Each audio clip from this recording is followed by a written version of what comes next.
On this episode, I welcome Matt Britton, founder and CEO of companies such as Suzy, Crowdtap, and Mr. Youth, and someone who has sat in some other major roles in his marketing and business career.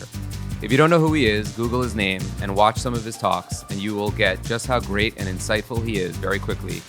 I would say there are 4 marketing icons and business leaders I have listened to and respected at the highest level over the past 20 years, who I think understand consumer behavior more than anyone else. And they are Seth Godin, Gary Vaynerchuk, Scooter Braun, and Matt. I've met Seth and Gary before, and now I add a third from my marketing Mount Rushmore today. Matt, I'm humbled and grateful to have you. Welcome. Thank you, and thanks for putting on Mount Rushmore. I'm not sure if I'm deserving of it, but I'll take it. So I think you're deserving of it, but ironically, I told people that I was so excited to have you on the podcast, and a lot of them did not know who you were. So for context, how would you describe who Matt Britton is? I mean, I'm an entrepreneur. I'm focused on the new consumer. I spent my career trying to help big businesses, trying to decode the new consumer and the changes that the consumer brings to culture, business, and society. I started my career when the internet was first kind of getting launched. And like yourself, I've lived through the launch of social media, the iPhone, essentially every major disruption, and I've really tried to take the clients I've worked with along through that journey. I'm also a public speaker. I speak around the world about disruptions impacting business through the new consumer, as well as an author. Great. Timely to have you right now, given everything that's going on. So we're definitely going to dig into it. But just for some additional context on you, I know that you sit atop a company called Suzy right now.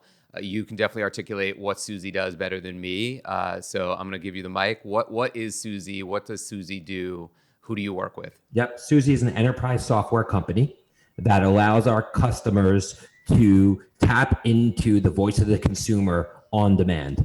We have our own proprietary network of over 1 million US consumers that are always sort of ready to respond to questions that our customers have about basically anything. Our customers are testing advertising ideas, packaging, pricing, trying to understand new habits and behaviors. And we work with some of the biggest brands in the world, whether it's Microsoft, Coca-Cola, Johnson & Johnson, Google, et cetera. Hey, I just wanted to interrupt this show with a couple of notifications. 1, please subscribe to the channel if you haven't already. 2, if you do, make sure you go up and turn on the notifications. Sometimes if you don't do that, you won't know when there's another great episode out. 3, be sure to share the episode. If you're liking the content, tell your friends, pay it forward. I'd really appreciate it. And last, we're going to go on hiatus a little bit. We're going into the holiday season. We're going to be finishing up these last couple of episodes. And then we have a bunch of great guests coming either late December or January. So we've gone a little quiet for a little bit, but we're going to come back strong when all that is said and done. Thanks. And now back to the episode. And does Crowdtap still exist? Is this a next iteration of Crowdtap? How does that work? So the story behind Crowdtap is Crowdtap was spun out from my original advertising agency called MRY. I went on to build and sell the agency to Publicis Group. I then rejoined the company I'd spun out, Crowdtap, as CEO in 2016. And in 2017, essentially launched a new brand under the Crowdtap umbrella called Suzy. So Suzy and Crowdtap are both under the same corporate structure. Crowdtap is our consumer brand. Suzy is our business brand. Got it. Okay. So now I want to go back. What's something from your first 18 years of life that made you become who Matt Britton is today, and specifically an expert on all things consumer?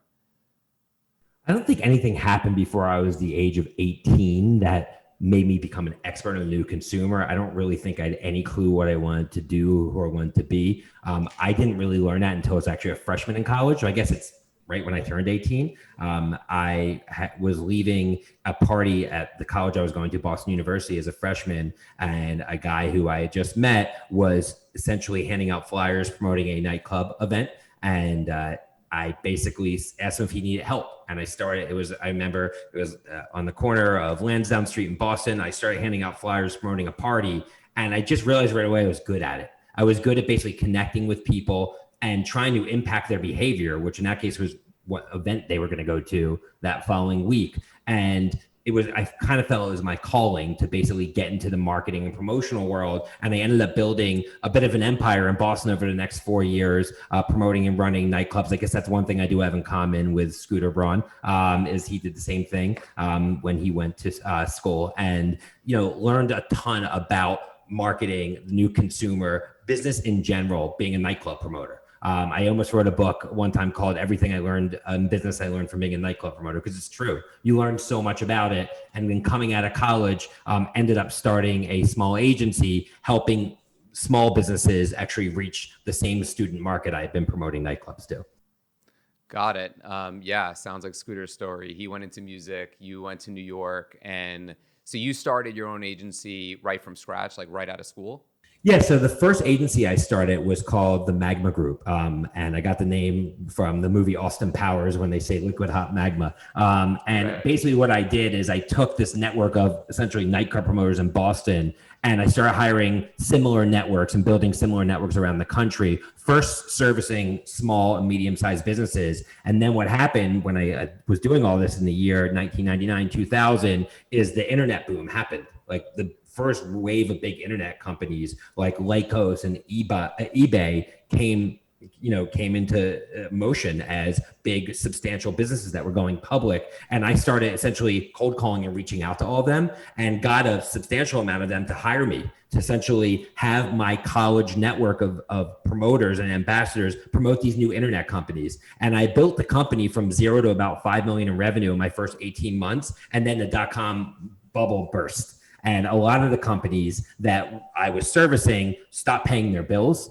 And my company went from a high flyer to essentially being, insolvent overnight. And I had to essentially start calling other companies in my field that were also targeting college students. And I got a company in New York called Alloy to bail me out, essentially assume my debt. It was heralded as we sold the company. We really didn't sell it. It was just somebody bailed us out. I moved to New York, and I learned what it was like to work for like a real company. They were a publicly traded company. I learned a lot from them. And then about a year later, I left and I started Mr. Youth. So it's never a clear and easy path. I got punched in the face. I didn't really know what I was doing. I didn't think there was ever any risk with accounts receivables. I thought if you sent somebody a bill, they would pay it. But, now you realize, and you also realize, that you can't just have customers in one category. Imagine if all of Susie's customers this year were restaurants, what would happen to the business, right? So that was a lesson learned early on for sure.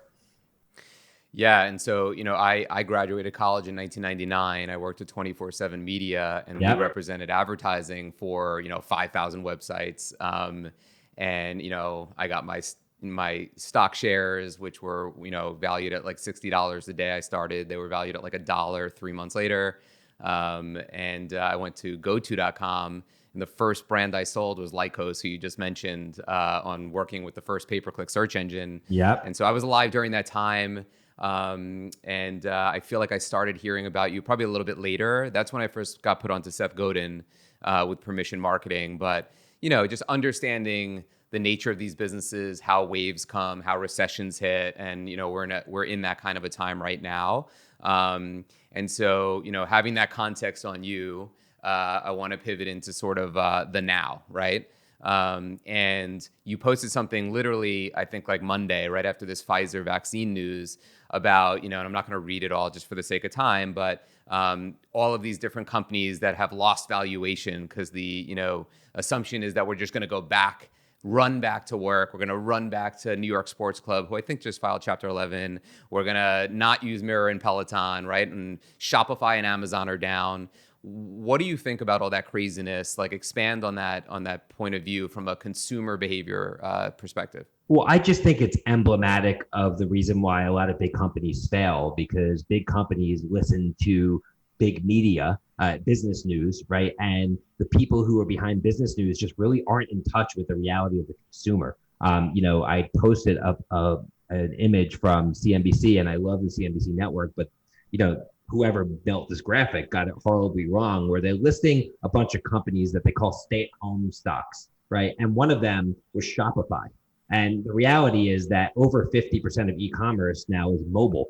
So at its core, e-commerce is not stay at home. At its core, e-commerce is anywhere. And even besides that, the notion that consumers who have realized the convenience of purchasing groceries online in this pandemic are now going to want to rush back and spend so much time and effort going to grocery stores is just kind of crazy. Once consumers adopt new habits that fit into their lives in a way that adds value, saves them time, why would they go back into a way that doesn't? So I think there's this notion that the light switch is going to turn back on and it's going to be 2019 again. But the reality is it will never be 2019 again. We never go backwards. And some of these changes are going to accelerate. Now, I also don't believe and the people who want to overcorrect and say no one will ever travel again, no one will ever go into an office again, because I think some of those things weren't necessarily wrong going into this. So offices had tremendous value because the power of collaboration and relationships is what drive culture, and culture drives business.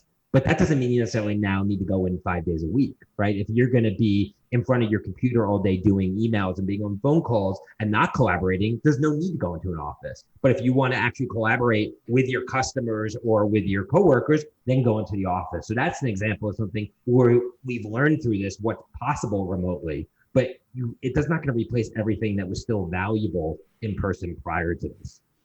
Right. And news networks like that want to be a little bit binary to maybe even get the conversation going without going deep. Yeah, but it's not even news market, it's a stock market. So, right, so the day the vaccine was announced, you had Shopify and Amazon drop dramatically with Zoom and Peloton, where Zoom and Peloton were pandemic related, but the growth of Shopify and Amazon was continuing way before it. And now, we went in an 8-week period where overall commerce as a function of e-commerce went from 16% to 28% in a 6-week period. It's a bigger jump in a 6-week period than it was the 10 years prior.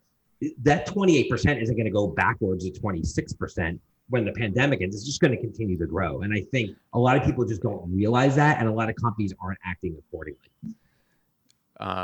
Makes sense. Well said. And I think you also, I believe you posted something about office space, maybe about Susie getting new office space, and that you still think there's serendipity in the office and the need for office space, but you went on hiatus. I see you bobbleheading, so it was you that said it. Tell me a little bit about your thought process, specifically for your company, around office space and the need for it in the new world.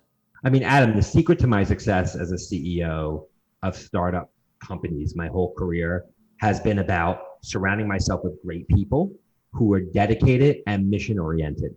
And the way that people become dedicated is they don't buy into the product or service you're selling. They buy into the culture of the business that you've created. And we've created a culture of high energy, care, deep relationships, initiative. And a lot of that culture is born out of trust, and trust is born out of in-person relationships. So once you take the in-person relationships away, you start to strip away the foundation of culture in business. And I have no interest in trying to build a business without culture as a competitive advantage of ours, because it's been a secret weapon of every company we built, because that culture breeds incredible talent. And that's what drives innovation and ultimately results at a company. So when it's safe, the second it's safe for us to go back into an office, we will be, and our lease expired, thankfully, in August. So we're not paying rent right now. But we're already talking about where a new office space is going to be, but it will be different by nature. We will have less cubicles, less desks, because as I mentioned earlier, it's going to be more about collaboration. It's not going to be taboo for people working from home, but we are going to have an office. We will know everyone who we're working with. And do you think you're racing towards a mandatory get back, like all bodies in the office, or is it a hybrid model? It's a hybrid model. It's a hybrid model. And for people that aren't comfortable for some reason, if they feel that they can be just as effective working remotely, in certain instances, I'm fine with that as well. But the core of our culture will be based upon in-person and close personal relationships. Would you expand your recruiting outside of New York to find great talent where they never come in? Yes, and we already have. But I think leadership and certain groups make a lot more sense to be, in our central area where we have developers all over the world. We have salespeople in remote offices all over the country. We have that going into this crisis. Got it. Okay, so now let's talk about specifically New York City, where we both live. Consumers, right? You walk up and down most of the avenues, stores are closed. I believe new stores will come, so there'll be sort of a pain point. But what's your sense on the cultural hub of New York City, the attraction for people graduating Michigan and graduating BU to come here right from school, find that new opportunity in the city of dreams? Do you think we take a hit there? Does it change? What's your sense on how that unfolds? I think the answer is yes to all that. I think that we will take a hit in some ways. The ways New York City will be damaged forever are, first and foremost, if you look at the industries that are major drivers of real estate and employment in New York City. First of all, it's banking and finance. And the banking and finance sector is being changed dramatically by fintech. The deregulation that occurred during the Trump administration made it much easier for these new financial services companies, whether it be Robinhood or Wealthfront or Square, et cetera, to really be able to come in, or Rocket Mortgage, and actually have digital first offerings that are going to be able to disrupt the traditional banking sector. And that's going to shift those jobs slowly, but into many different places around the country and around the world. Advertising, the traditional advertising agencies.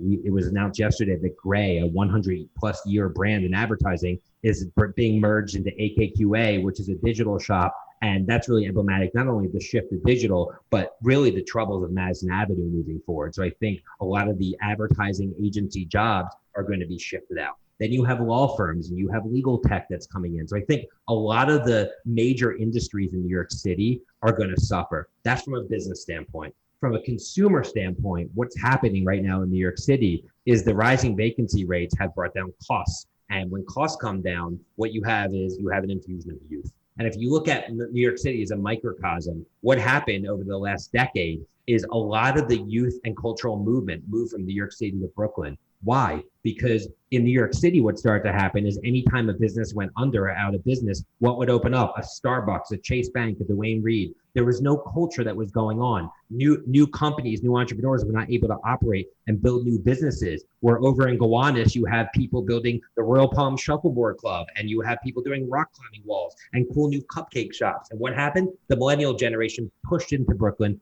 drove up costs, expanded the livable boundaries out to places like Bed-Stuy, where people would never consider wanting to live because it was so crime-ridden 10 years ago. What's going to start to flip now is as costs go down in New York City and retail costs come down, you're going to have a youth infusion come in. And the kids that you spoke of coming out of college are going to be moving back into New York. So as the old money leaves, the new money will come in, but it's not going to come without pain.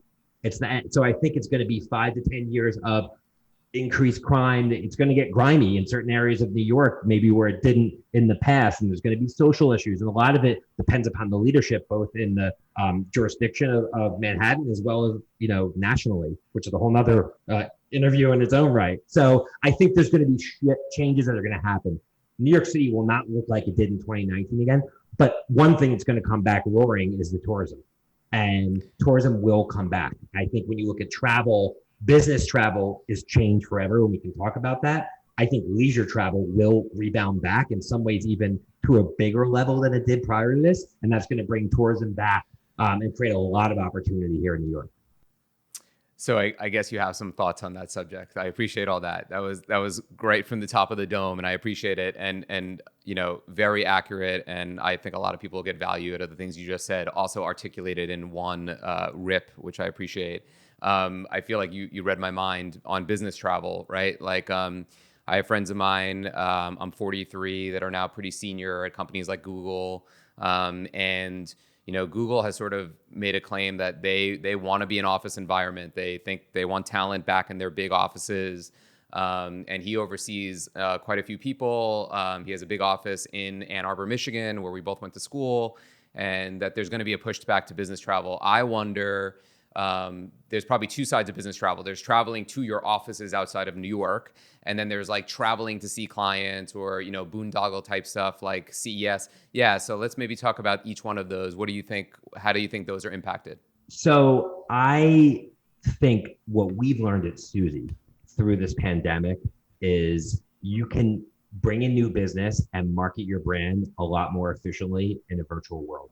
So we have executed probably 25 virtual events this year that generate more leads and way more new business than we did in 2019 in a down economy with economic headwinds this year for far less price, just by being really efficient and data driven with our digital marketing and virtual events. And I'm going to be hesitant to shift all that budget back to physical events when you can go to CES and South by Southwest and events like that again. Now, as I mentioned earlier, there's power in personal relationships, and we're going to want to see customers. But I think that that's going to be one where we'll probably move 25 to 30% of the way back, but definitely not 100% of the way back. I think even a bigger impact, though, from a macro standpoint in business travel is international travel. You look at, I think globalization has taken a big step backwards in 2020. And companies are going to be far less likely to open up offices overseas, want to focus on customers overseas. I think America's standing across a lot of nations in Western Europe has forever been changed, and maybe not forever changed, but it has been changed significantly. So I think because of that, business travel is going to go way down. And I think because of that, the price of international travel for consumers are going to go way up, because that's what subsidizes international flights is the business class seats on international flights. So I think you're going to see a huge increase in domestic tourism. And that's why I believe companies like Airbnb are going to continue to thrive. And they're talking about an IPO. So I think that's another shift that's going to start to happen. I love it. Some things to think about in there. I'm wondering, how do you think, specifically for our audience and the brands that I typically work with that are in CPG, beverage, and spirits, what do you think are some impacts that those industries, I sort of lump them together, but maybe spirits can be a carve out, are going to impact those industries? So when you look at spirits and beer and wine in that sector, it was a tale of two businesses during this, right? Their on-premise business, nightclubs, bars, restaurants, got completely clobbered, right? But then their off-premise business, and you look at, home delivery with services like Drizzly, have exploded. I think, consumers have proven through this that they love alcohol and they're going to consume it wherever and however they want. I think their on-premise business is going to come roaring back. I think that restaurants are such a big part of culture. And I think that when it becomes safe again, consumers are going to come back because it gives them the enjoyment, the fun. Like the people who say everyone's going to move out of the city and cities are going to be dead. I ask them, what are all the young people going to do? Are they just going to hang out at TJ Fridays on Friday night and go to the mall? No, they're going to want to be in the cities. So you may not want to be there, 45-year-old rich white man with a family, which is fine. But don't say New York's dead because you don't want to be there, because you may have moved out in 5 years anyway, where the youth is going to be coming in. So I think restaurants, bars, nightclubs, when it's safe, is going to come roaring back. The question is when. So I think that industry is going to come back.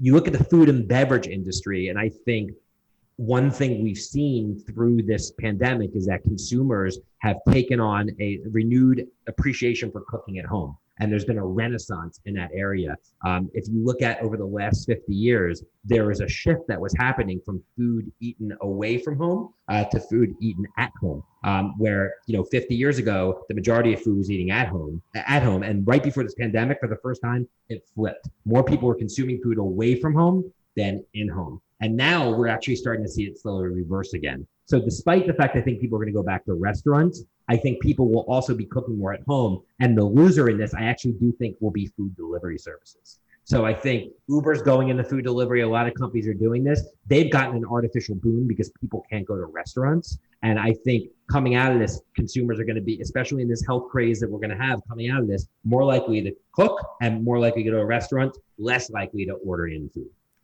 So the Blue Apron plated type model, some of them have not really made it, right? The time potentially would be now that those really would have been doubled down. Daily Harvest. There's a lot of companies that are doing well right now in that area as well.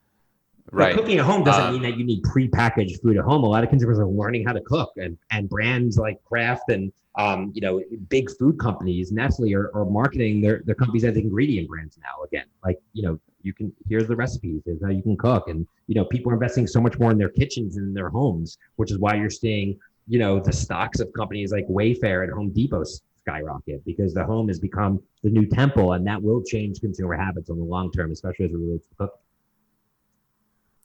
Makes sense. How about retail experience, especially outside of New York City? And I guess for the sake of this, let's stick with food and beverage. So going to a big store like Wegmans, Walmart, things like that, being able to order ahead and grab it. Like, how does that experience change consumer time spent in stores? How do you think that landscape is going to be So the modified? QSRs, I actually spoke to somebody yesterday who's a huge supplier for the QSRs. And what he told me, which makes so much sense, is that the QSRs are booming right now and they're doing so without anybody entering their restaurants. So McDonald's, Chipotle, Subway, and they're booming because there's still a demand for quick service restaurants. And they have, especially Chipotle, they've done an incredible job.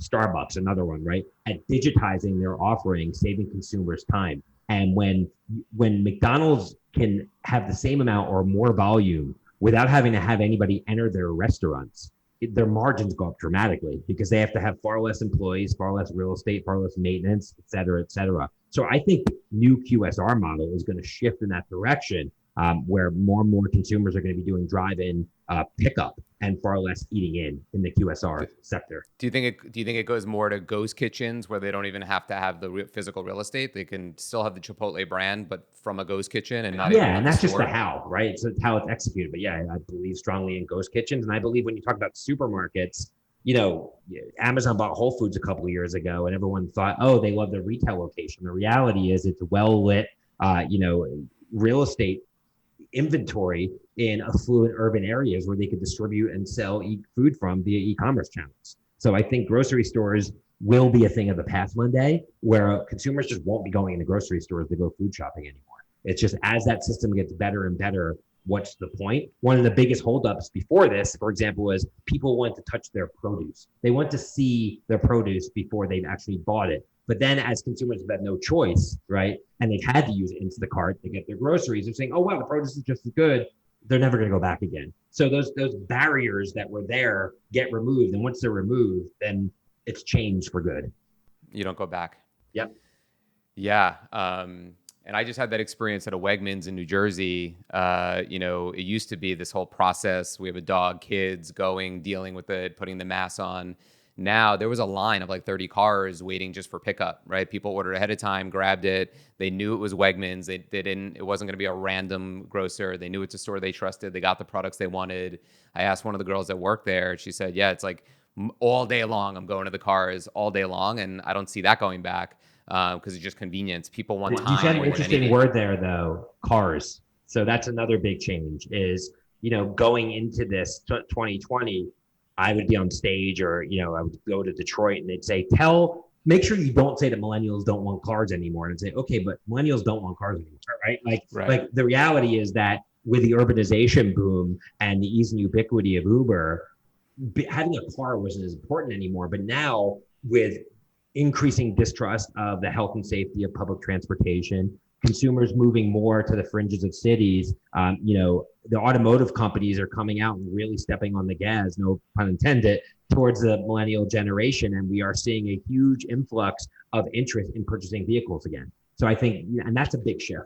And especially when we talk about domestic travel, if the price becomes prohibitive for consumers to travel to Europe, then they're going to be stuck at home, and with the savings, they might buy a car and do more road trips in the Airbnb, et cetera. So I do think domestic travel will boom as a result of this. I think the automotive industry could very much benefit, which is ironic because Hertz, for example, filed for bankruptcy at the beginning of this pandemic. And I think, are they coming back? I would think they would have so much demand right now. I would think so. I hadn't thought about that, but that's a really good point.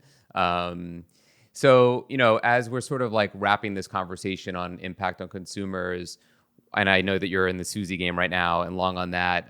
But if you were starting a new business right now, cash aside, let's say you had the cash needed for whatever it was, what would you be long on or what would you be short on personally? And let's not talk about enterprise software, more in like a consumer product arena. Yeah. So first of all, anything with a recurring revenue model is just, as a business model, is just so much better at building the right unit economics, being predictive on your revenue, being highly data-driven of where to invest in resources, capital, et cetera. I think there's going to be a huge opportunity in the experience space right now. I think that there is so much pent-up demand for experience, especially amongst younger consumers, that there's just going to be a massive influx of spending in that area. So domestic experiences, long on. Like I have no doubt that Coachella 2021, or at least 2022, will be bigger than ever before, and the brands are going to want to be there. People haven't stopped loving music. People haven't stopped wanting to get into romantic relationships. Like that hasn't ended. I think so. I think that's a huge opportunity in the experience space. I think anything that's going to save, and I basically created this framework where it's safety, convenience, and connection. Those are really the three things, the concentric circles that sort of overlay one another. So you have to offer consumers two of those three things in what you do. So you look at safety and connection. Well, that's Zoom, right? You're connecting with somebody, but you're not necessarily going near them, right? If you look at something like connection and time, then maybe it's something where like Tesla might be big because you'll have a car. It's easy to get. It's easy to access. You can get to the people who you need to get to in enough time. I think WeWork is an example of a company that is a model that was passé going into this that may come back again as companies realize, yes, we need to give our employees the ability to create deep relationships and engage, but maybe not invest in an office infrastructure like we have in the past. So those are areas I'm thinking about. But I can go on forever in terms of anything e-commerce, everything shifting e-commerce. So as we're wrapping this up, I wanted to have a forum for people to find you online. What's the best resource for you recommend people to find you on? Sure. I mean, you can hit me up on Twitter at MattyB, MattyB. You can go to my personal website, mattbritton.com, MattyBritton.com, or you can check out Susie at susie.com. Perfect. And just last question. I know you talked about a lot of categories you're long on, but what's a consumer brand that just Matty B himself personally is digging right now that like you use or consume? For business or personal? Personal. It could be a beverage, it could be what you're working out on, like anything. So I love Sonos. Sonos is a great brand, and I'm a big fan of it for my home. I'm a big music fan. So I love the platform they've built. Same. Awesome. Well, I really appreciate your time. You covered a lot of ground. You move fast, so hopefully people can keep up. And that was our episode with Matt Britton. Be sure to check him out online. And if you have any questions for me or him, you know where to reach us.